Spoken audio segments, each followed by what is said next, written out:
நான் இங்கே ஒரு சாட்சியை நான் பகிர்ந்து கொள்ள ஆசைப்படுகிறேன். கர்த்தருடைய நாமத்துக்கு மகிமை உண்டாக. இம்மட்டும் ஆண்டவர் என்னை இந்த இடத்துல ஜீவனோடு நிறுத்த கிருபைக்காக தயவுக்காக ஆண்டவர் நான் அதிகமாக நன்றி செலுத்துகிறேன். ஏஜென்சி பிஸ்னஸ் ஒரு 22 வருஷமாக பிஸ்னஸ் பண்ணிகிட்ருக்கிறேன். பிஸ்னஸில் வந்து அப்ஸ் அண்ட் டவுன்ஸ் இருந்துட்டு கர்த்தர் நம்மளை அருமையாக எல்லா காலங்களையும் என்னை நடத்திட்டு வந்தார். ஈவன் கோவிட் டைமில் கூட அருமையாக நடத்தினார். எந்த தடையும் இல்லாமல் அருமையாக சில தோல்விகள் வரும்போது கூட நம்மளை பலப்படுத்தி நடத்தினார். இந்த மாதிரி தான் எப்போயுமே என்னை நடத்தி கொண்டு இருப்பார். கம்பெனி கொடுக்க வேண்டிய பேமெண்ட்ஸ்லாம் கரெக்டாக 30 நாளில் கொடுக்கணும். அந்த 30 நாள் அந்த தேவையை சந்திப்பார், குடும்ப தேவைகளை சந்திப்பார். எல்லாவற்றையும் அருமையாக போயிட்டு இருந்தது. கடந்த ஜூன் மாதத்துலேருந்து என்னோடய சேல்ஸ் குறைய ஆரம்பிச்சிது. அப்படியே கொஞ்சம் குறையுது. சரி, என்ன எப்போயுமே குறையும் ஏறும், பிஸ்னஸோடைய ரேண்டமாக அப்படி இருக்குன்றது தான் எனக்கு தோணுச்சு. அப்படியே அடுத்த மாதம் மறுபடியும் பிஸ்னஸ் குறைய ஆரம்பிச்சிது. கலெக்ஷன்லாம் கம்மியாச்சு. பேமெண்ட் கம்பெனி கொடுக்க வேண்டிய பேமெண்ட் என்னால் கொடுக்க முடியல. லேக் ஆக ஆரம்பிச்சிது. 30 டேஸில் போடுற பேமெண்ட் என்னால் போட முடியல. கம்பெனிக்காரங்க கேள்வி கேட்க ஆரம்பிச்சிட்டாங்க. இப்படியே June, July, August, September, October இப்படியே குறைஞ்சிட்டே வருது. என்னுடைய வருமானம் ஒரு 60,000 இருந்துச்சு, அது 40,000 ஆயிடுச்சு. என்னோடய தேவைகள் அதிகம். 20,000 ட்ராப் ஆகும்போது நான் ரொம்ப பயந்துட்டேன். ஜெபத்தில் இருந்துக்கிட்டே தான் இருக்கிறேன், ஜெபிச்சுட்டு இருக்கிறேன், ஆண்டவர்கிட்ட மணிக்கணக்காக ஜெபம் பண்ணிக்கிட்டு தான் இருக்கிறோம். இருந்தாலும் பயம் வந்துடுச்சு. மனுஷன் தானே, பயம் வந்துடுச்சு. எப்படி நம்ம ஃபேஸ் பண்ண போகிறோம்? தேவைகள் அதிகமாக இருக்குது, இஎம்ஐ இருக்குது, வீட்டு வாடகை இருக்குது, பிள்ளைங்களோட படிப்புக்காக ஃபீஸ் தேர்ட் டேர்ம் ஃபீஸ் கட்டணும். இதெல்லாம் மைண்டில் ஓடிக்கிட்டே இருக்குது. ஓடும்போது கடந்த திங்கட்கிழமை காலையில் என் மனைவிட்ட சொன்னேன், இந்த மாதிரி இருக்கு பிஸ்னஸ் பண்ணுறதுல, ஏனே தெரியல. ஓவரால் எல்லோரும் குறைஞ்சா கூட எனக்கு ஆண்டவர் எப்படியாவது என்ன நடத்துவார். ஆனால் எனக்கு இதுமாதிரி ஆகிட்டுருக்கு. சரி, நீ ஜாபுக்கு போறியான்னு. சரி, ரைட், உங்களுக்கு ப்ராப்ளம் போது நான் அதை உங்கள் கூட சேர்ந்து நான் உங்களுக்கு ஹேண்டில் பண்ணுறேன் அப்படின்ட்டு அவங்களும் ஒத்துக்கிட்டாங்க. புதன்கிழமை ஒரு இடத்துல இன்டர்வியூக்கு போனோம். நாங்கள் ஒரு ஜுவல்லரி ஷாப்பில் போனோம். சேல்ஸ் எக்ஸிக்யூட்டிவ் ஜாப் இருக்குதுன்னு சொல்லிட்டு அங்கே போனப்போ இன்டர்வியூ புதன்கிழமை எப்போயுமே இங்கே ஃபாஸ்டிங் ப்ரேயருக்கு வருவோம். ஆனால் அன்றைக்கி வர முடியாமல் அந்த இன்டர்வியூ அட்டன் பண்ணால் இன்டர்வியூவில் அவங்க கேட்டதுக்கெல்லாம் பதில் சொன்னாங்க. ஹெச்ஆர் வந்து தான் இன்டர்வியூ நடத்தினார். அவர் எல்லா இன்டர்வியூ அட்டன் முடிச்சுட்டு ஓனர்கிட்ட சொன்னாங்க. அவங்க ஓகே, குவாலிஃபைட் தான், அவங்களுக்கு ஓரளவுக்கு கால்குலேஷன்லாம் தெரியுது, அவங்களுக்கு சில்வர் பற்றிலாம் நல்லா தெரியுது அப்படின்ட்டு. சரி, அவங்க ஓனர் வந்து கேட்டாங்க, ஓகே நாங்கள் என்ன சேல்ரி எதிர்பார்க்குறீங்கன்னு கேட்டாங்க. ஒரு சேல்ரி சொன்னால் அதுக்கு அவங்க அக்செப்ட் பண்ணிட்டாங்க. சரி, சேல்ரி கூட எனக்கு நோ இஷ்யூ, அந்த சேல்ரியை கொடுத்துட்றேன்னு சொல்லிட்டாங்க. அப்புறம் வந்து கம்பல்சரி சாட்டர்டே சண்டே லீவு கிடையாதுன்ட்டாங்க. அப்படியே தூக்கி வாரி போட்டுச்சு. சண்டே லீவ் கிடையாது, நாங்கள் சர்ச் போகணும், எங்களுக்கு சண்டே மட்டும் பெர்மிஷன் கொடுங்க, நாங்கள் ஒரு 11 o'clock வந்துடுவோம்னாங்களா. இல்லை அதெல்லாம் கொடுக்க முடியாது, உங்கள் ஒருத்தருக்கு கொடுத்தா எல்லோரும் அதை கேட்க ஆரம்பிச்சிடுவாங்க. சாட்டர்டே சண்டே கம்பல்சரி லீவு கிடையாது, 9:30 வரணும், 9 o'clock போகணும். அடுத்தது பசங்களை எப்படி பார்க்குறது? ஆனால் சூழ்நிலையை நிமித்தமாக நாங்கள் அவங்க சொன்ன காரியத்துக்கெலாம் நாங்கள் ஒத்துக்கிட்டோம். சரிங்க, சண்டேவா வேணாம், சர்ச்சுக்கு போகணுன்றது இருந்தது. ஆனால் சூழ்நிலை நிமித்தமாக, அந்த பயத்தின் நிமித்தமாக அதுக்கு ஒத்துக்கிட்டோம். சரி, நாங்கள் வந்துடுறோம் அப்படின்ட்டு சொல்லிவிட்டு வந்துட்டோம். நாங்கள் நாளைக்கு உங்களை கால்ஃபர் பண்ணுறோம். நாங்கள் புதன்கிழமை இன்டர்வியூ முடிக்கிறோம், வியாழக்கிழமை கால்ஃபர் பண்ணுறேன்றாங்க. நாங்கள் வந்துவிட்டோம். என் ஒய்ஃப் என்கிட்ட எதுவுமே பேசலை, நானும் ஷேர் பண்ணல, மனசோடு அப்படியே வச்சுக்கிட்டோம்.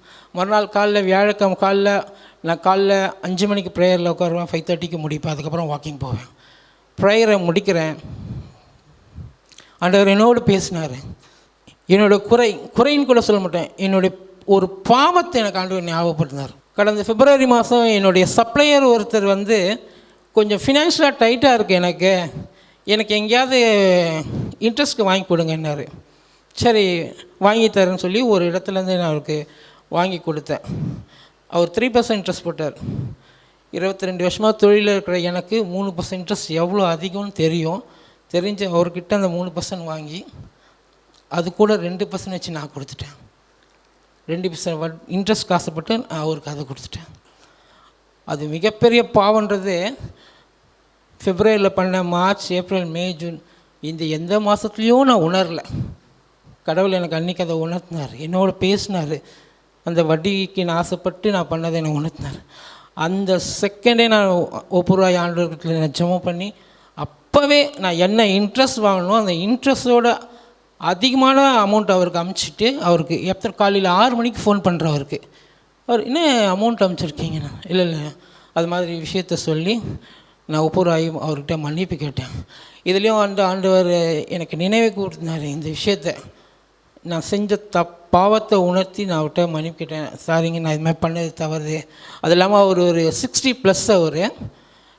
அதில் ஒரு 2 மாதம் வந்து காலதாமதமாக ஒரு 4 நாள் தாமதமாக கொடுத்ததுக்கு நான் அவர் கடிந்து கொண்டேன். ஸோ இந்த எல்லாவற்றையும் ஆண்டவர் என்னோட பேசி என்னை உணர்த்தினார். நான் ஜெபம் பண்ணி அறிக்கை பண்ணிட்டு வந்துட்டேன். அன்றைக்கி எனக்கு ஆர்டர் கொடுக்க ஆரம்பித்தார் பாருங்க. நைட் நான் முடிக்கும்போது வெறும் கம்மியான 3000-4000 கலெக்ஷன் தான் இருந்துச்சு. அன்றைக்கி 18,000 கலெக்ஷன் முடித்தேன். அல்லேலூயா. மறுநாள் ஆர்டர் வர ஆரம்பிச்சிச்சு. கம்பெனி பேமெண்ட்ஸை கொடுக்க ஆரம்பிச்சிட்டேன். ஸ்டாக் வர ஆரம்பிச்சு. என்னுடைய பழைய நிலவைக்கு மறுபடியும் வர ஆரம்பித்தேன்.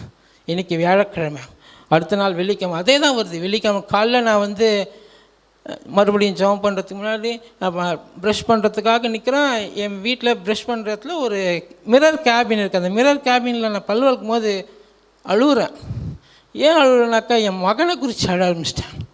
அதாவது போயிட்டானா, வேலைக்கு போயினாலும் பசங்க எவ்வளோ கஷ்டப்படுவாங்கன்ட்டு. அதிலும் குறிப்பாக என்னோடய 2வது மகனை குறித்து எனக்கு அதிக பாரம். அவன் வந்து அவனை பயமுறுத்தியோ அடிச்சியோ மிரட்டியோ அவனை பண்ணி வைக்க முடியாது. பாசத்தில் பதிஞ்சிடுவான். அவனுடைய பாசம் வந்து காட்டாட்டு அலைய தடுக்க முடியாது. அந்த மாதிரி பாசம் வந்து ஒரு முறை நானும் என்னுடைய மனைவியும் சண்டை போட்டுக்கிட்டு இருக்கும்போது, சண்டை போட்டுன்னு பேசலை நாங்கள். ஒரு ஞாயிற்றுக்கிழமை தூங்கிட்டு இருக்கும் போது என் பக்கத்தில் அவன் தூங்கும் போது அவன் தூக்கத்துலேயே அழுதுட்டு இருந்தான் என் பையன். நான் ஏஞ்சிட்டு என்ன நான் எழுவுறேன்னு பார்த்து என்னை அப்படியே கட்டி பிடிச்சிட்டு, அம்மா கிட்ட சண்டை போடாதீங்கப்பான்ட்டு அப்படியே அழ ஆரம்பிச்சிட்டான். ஸோ அவனுடைய பாசத்தை வந்து இப்போ என்ன பண்ணுறதுன்ட்டு நான் அப்படியே அழுதுகிட்டே இருந்து ஜெபத்தில் முடிச்சுட்டு நான் மார்க்கெட் போயிட்டு ரிட்டர்ன் வந்துட்டுருக்கேன். நம்ம கொலம ஸ்கூல் தாண்டி வீட்டை நோக்கி வந்துட்டுருக்கும் போது ஆண்டவர் அந்த இடத்துல ஒரு விஷயத்தை ஆண்டவர் நினைவுபடுத்தினார். நீங்கள் அந்த வேலைக்காக நீங்கள் ஞாயிற்றுக்கிழமை கூட சர்ச்சுக்கு வர மாட்டேன்னு நீங்கள் சொல்லி வாக்கு கொடுத்தீங்கப்பா. 8:30 மணி சர்வீஸ்க்கு உன் மனைவி 8:45 9க்கு வராங்களே, ஆண்டவர் அவங்க உணர்த்தினார். நான் வீட்டுக்கு வந்தேன். வெள்ளிக்கிழமை காலையில் என் மனைவி எப்போவுமே ஃபாஸ்டிங் வந்து ஜெபிப்பாங்க. நான் விஷயத்தை சொன்ன ஆண்டவர் உணர்த்திருக்காருமா, ஒப்புராகி ஜெபம் பண்ணுன்ட்டு. அவங்களும் ஒப்புராகி ஜெபம் பண்ணாங்க. இன்றைக்கி ஞாயிற்றுக்கிழமை நாங்கள் 8:25க்கு சிறுசபைக்கு போனோம். அவ்வளோ சந்தோஷமாக இருந்துச்சு எனக்கு. பிரச்சனை கவலை எதுவுமே இல்லை. அந்த பயம், பிஸ்னஸ் பண்ணுற அந்த பயம் எல்லாம் போயிடுச்சு. அவ்வளோ மகிழ்ச்சியாக காலையில் நீ சர்ச்சுக்கு வந்தேன். நான் சர்ச்சில் வந்து உட்காரும்போது சங்கீதம் வாசிக்க சொல்லி எங்களுடைய செயலாளர் அவர்கள் என்கிட்ட கொடுத்தாங்க. நான் போய் வாசித்தேன். ஆண்டவர் இந்த நாள் எங்களை அதிகமாக மகிமைப்படுத்தி நடத்தினார். அதாவது இந்த நம்ம செஞ்ச தப்பை ஆண்டவர் சுட்டி காமிச்சு அருமையான வழியில் நடத்தியிருக்கிறார். ஆண்டவருக்கு நாங்கள் என்றைக்குமே ஆண்டவர் நான் கைவிட மாட்டார் என்ற நம்பிக்கை இருக்குது. என்னோட தவறுதையும் விழுந்தேன். அதுக்காக ஆண்டவருக்கு நான் அதிகமாக நான் நன்றி செலுத்துகிறேன். இம்மட்டும் எங்களை நடத்தி அந்த கிருபை தயவுக்காக ஆண்டவருக்கு நான் அதிகமாக நன்றி செலுத்துகிறேன். கர்த்தரின் நாமம் மகிமைப்படுவதாக. ஆமென்.